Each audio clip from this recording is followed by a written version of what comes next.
വർണ്ണങ്ങൾ കൂടി ഒത്തുചേരുന്ന അത്യപൂർവമായ സംഗമം. വരൂ, ഈ സ്വർണ്ണ വിസ്മയം മലബാറിനൊപ്പം ഒരാഘോഷമാക്കൂ. സന്തോഷ് ട്രോഫി ചാമ്പ്യൻഷിപ്പിൽ കേരള ടീമിൽ ഇടം നേടിയ വിളയൂർ കണ്ടേങ്കാവ് സ്വദേശി മുഹമ്മദ് റിയാസിന് ജന്മനാട്ടിൽ ആവേശകരമായ വരവേൽപ്പ്. Kandenkavu lucky star arts and sports ക്ലബിന്റെ ആഭിമുഖ്യത്തിലായിരുന്നു സ്വീകരണം ഒരുക്കിയത്.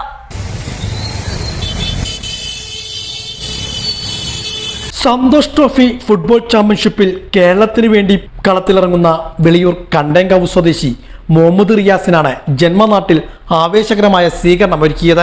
Vilayur Kandenkavu lucky star arts and sports ക്ലബിന്റെ നേതൃത്വത്തിലായിരുന്നു സ്വീകരണം.